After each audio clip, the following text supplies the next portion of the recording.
Ndagushimiye wowe ukomeje gukurikirana ibiganiro byanjye ku mbaraga z'ibimera. Imana iguhe umugisha. Ngiye wumva kuri mikoro nitwa Bea. Ushaka kunanuka, ushaka guta ibiro mu gihe gitoya, ushaka guhunguka ibinyenyanza, ushaka kugira amaguru aringaniye, ushaka kugira amaboko meza adatendera, kurikira. Uyu munsi wa none mbazaniye akantu k'ubwenge ushobora gukora ugata ibiro mu gihe gitoya, mu gihe gito gishoboka. Turifashisha icyo bita chia seed. Chia seed uzitegura gute kugira ngo ubashe kuzifatanya maze kunanure? Iyo utagira ikibazo cy'igifu, ufata chia seed ibiyiko bibiri, ugafata litiro y'amazi, ugafata n'igikoresho cyiza umuntu yanywesha amazi, ukabanzamo chia seed. Wamara kurangizamo chia seed, ugashyiramo ya litiro y'amazi, ukazana indimu ugashyiramo. Wamara gushyiramo urapfundikira amasaha 3 kugira ngo za chia seed zitundame. Nizimara gutundama zimixinge na y'amazi kugira nyine ngo ibyo ushaka ingredients ziri muri chia seed zivange n'amazi n'indimu. Ibyo bintu urabifata nyuma y'amasaha 3 bikoze ukabinywa. Wamara kubinywa ubu nyine ugahita utegura n'ibyo uri buze kunywa nimugoroba. Urabinywa mu gihe cy'iminsi 5, ubifata ku gihe utangira gukora test yo kunanuka kwawe. Niba ari amaboko urireba kandi ko ugasanga hariho resulta, niba ari akaguru urireba ugasanga hariho resulta, niba ari ukumena inda nawe urireba ugasanga ufite resulta nziza cyane. Iyo ugira ikibazo cy'igifu ukoresha chia seed, ugakoresha n'amazi. Ibi ngibi resulta uyibona mu minsi iri hejuru y'5.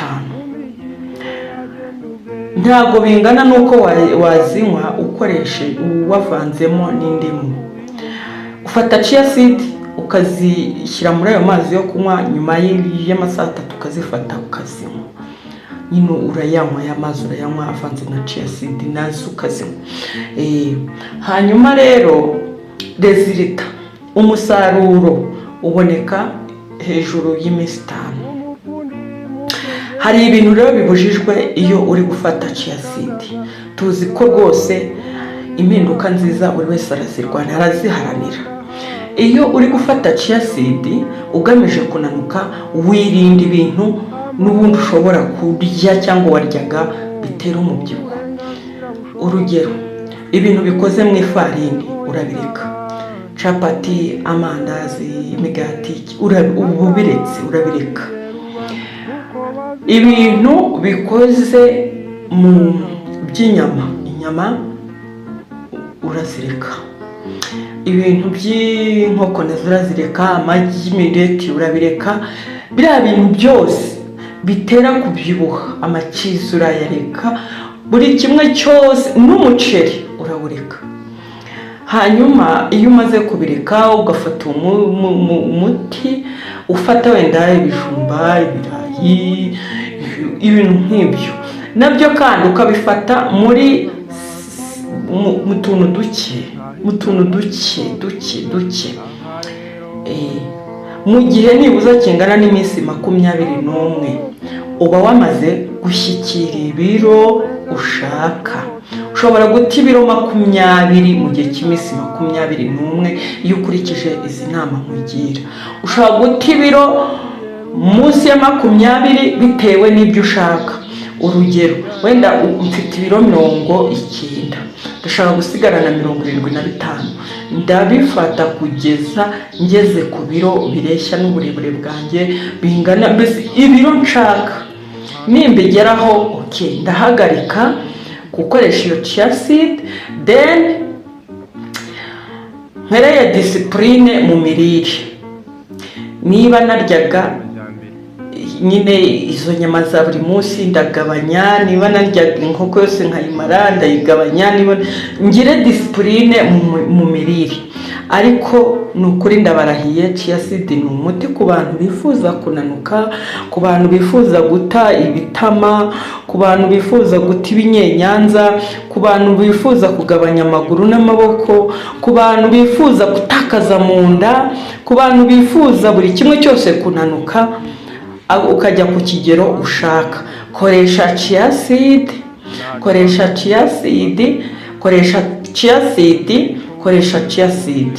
Muzaba mumbwira kuko uyu ni umuti wizewe, uyu ni umuti twese turimo gukoresha, uyu ni umuti abantu babyibushye ku buryo imigongo, umuntu arabyibuha ku buryo umugongo ukaka kubera ko umugongo uba uteruye ibiro byinshi udashoboye. Mukoreshe chia seed. Abantu bari kugira ama obesity ugasanga umuntu rwose yabaye obese, nimukoreshe chia seed. Abantu rwose umva mwabyibushye mukabyibonaho gusa, nimukoreshe chia seed, hanyuma inyama zanyu zegera amagufa, zireke gutengeterana, zireke kubagora. Umuntu uryama umugongo ntugere kuri matera cyangwa se akaryama ugasanga ikibuno n'ibitugu nibyo biri kuri matera gusa, handi haramurya haramugoye yakiyengeka bikanga. Nakoreshe chia seed kugira ngo ubunini afite bwegere amagufa, then agira ibiro yifuza, agira ibiro ashaka. Murakoze cyane, ukorere ndetse